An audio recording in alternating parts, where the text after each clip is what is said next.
नमस्कार, आप देख रहे हैं जन समस्या महाराजगंज न्यूज। में हूं राजू खान। सिसवा बाजार नगर पालिका अध्यक्ष के पति ब्रजेश जायसवाल ने पुलिस अधीक्षक कार्यालय में किया शिकायत। रोशन मदेसिया पर लगाया आरोप। रोशन मदेसिया ने एक वीडियो जारी करके कहा कि मेरे ऊपर गलत आरोप लगाया जा रहा है।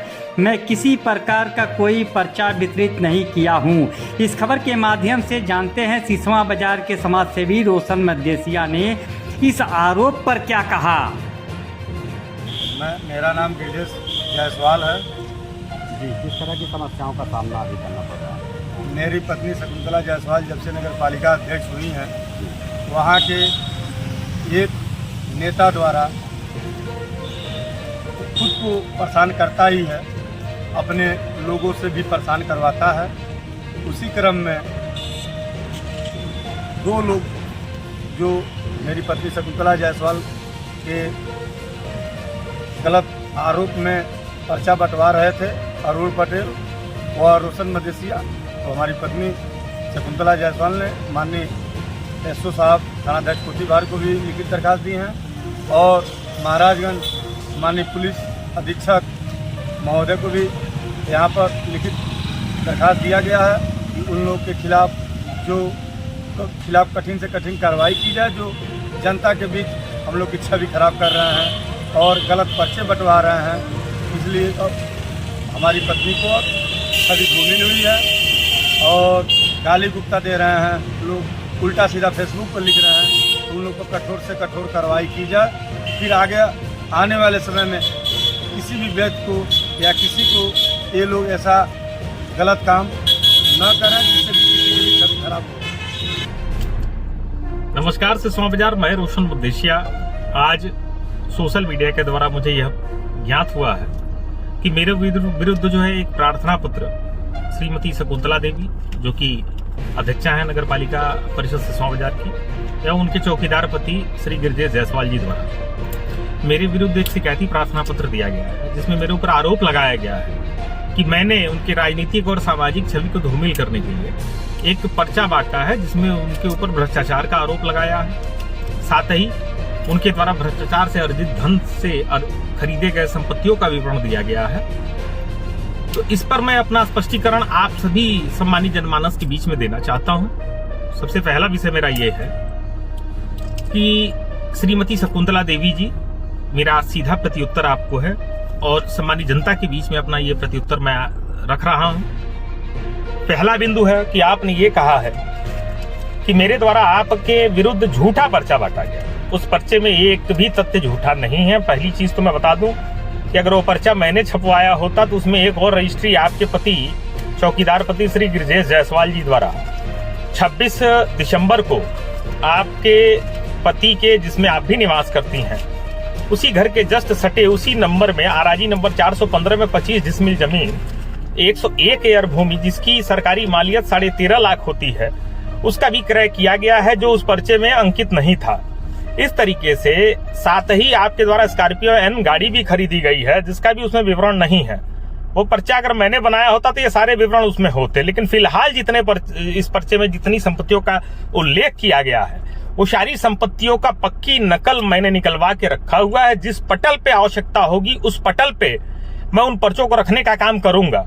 साथ ही मैं आज सार्वजनिक पटल पर आपको पुनः भ्रष्टाचारी कहने का काम करता हूं, इस आधार पे कहने का काम करता हूं कि उत्तर प्रदेश नगर विकास विभाग के, उत्तर प्रदेश शासन के नगर विकास विभाग के प्रमुख सचिव श्रीमान अमृत अभिजात जी द्वारा आपके विरुद्ध 15 बिंदुओं का एक आरोप पत्र जारी किया गया है, जिसपे आपको नोटिस भी की गई है। उस आरोप पत्र में 15 बिंदुओं पर आपके विरुद्ध अनियमितता की जांच चल रही है और जांच ही नहीं चल रही है, आपके विरुद्ध आरोप सिद्ध पाया गया है। उस आरोप को सिद्ध पाए जाने के बाद एक आरोप पत्र जारी किया गया है, आपको नोटिस की गई है। आपको अपना पक्ष मात्र रखना बाकी है, क्योंकि संविधान हर उस व्यक्ति को अधिकार देता है, चाहे भले हुए आमिर अजमल का साहब भी रहा हो, उसको भी अधिकार मिला कि वो महामहिम राष्ट्रपति से अपनी क्षमा याचना कर सके। तो संविधान प्रदत्त अधिकारों के अनुरूप आपको अवसर केवल इतना मिला है कि आप अपने पक्ष को रख सकें। बाकी आपके विरुद्ध जो भ्रष्टाचार का आरोप था वो सिद्ध है।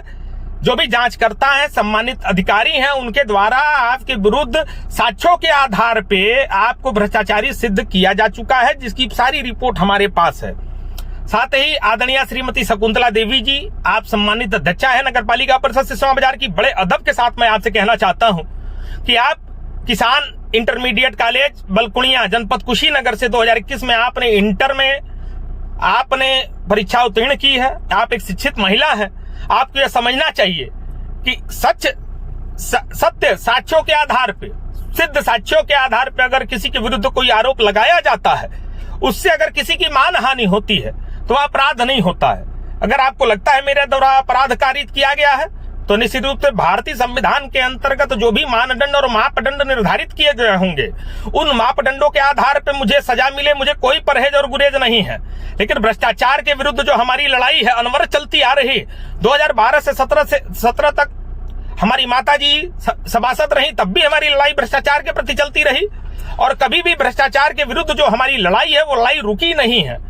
कोई भी व्यक्ति किसी भी कुर्सी पे बैठा हो, जब जनता के हक हुकूक का और साथ ही जनता के गाढ़ी कमाई का जो कर के माध्यम से निकाय में दिया जाता है, उसको जब लूटने का प्रयास करेगा, उसका जब दुर्विनियोग करने का प्रयास करेगा, तब हम जैसे लोग खड़े मिलेंगे। अगर इसके लिए भ्रष्टाचार के विरुद्ध खड़े होने के लिए, वित्तीय और प्रशासकीय अनियमितता के विरुद्ध खड़े होने के लिए और साथ ही आपके द्वारा जो अनैतिक कृत्य और कार्य किया जा रहा है उसके विरुद्ध खड़ा होने के लिए अगर आपके द्वारा कोई भी झूठा आरोप लगा के मेरे विरुद्ध किसी भी तरह का मुकदमा लिखा जाता है, तो मुझे इससे कोई दिक्कत और परेशानी नहीं है।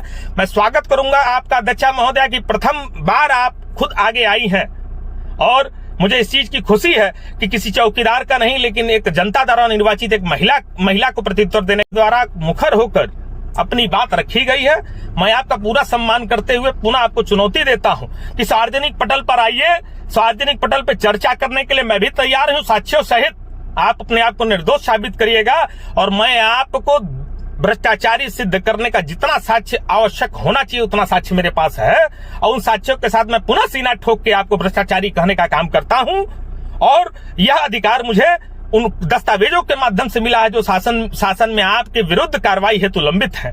इसलिए अपनी बात को समाप्त करते हुए पुनः अपने उस वचन पे मैं कायम हूं कि आप भ्रष्टाचारी हैं, आपके द्वारा भ्रष्टाचार किया गया है, भ्रष्टाचार से अर्जित धन से आपके द्वारा संपत्तियां खरीदी गई हैं। आपके परिवार में एकमात्र आय का साधन जो मुझे ज्ञात स्रोत है, आपके परिवार में आय का एकमात्र स्रोत है आपके पति जो निकाय में कर्मचारी हैं, उनके द्वारा जो वेतन पाया जाता है उसी से आपके परिवार की आजीविका चलती है। यही सार्वजनिक तौर पर मुझे ज्ञात है। इस आधार पे आपके पति जो कि लगभग 30,000 रुपए मासिक वेतन पाते हैं, एक 30,000 मासिक वेतन पाने वाला व्यक्ति अगर फॉर्च्यूनर से चलता है जिसकी डाउन पेमेंट मिनिमम 15 से 20 लाख रुपए होगी, करोड़ों रुपए की संपत्तियां लिखवाता है, ये कैसे संभव है? आप ही के इस कार्यकाल में आप मार्च 2022 में आप निर्वाचित हुई हैं।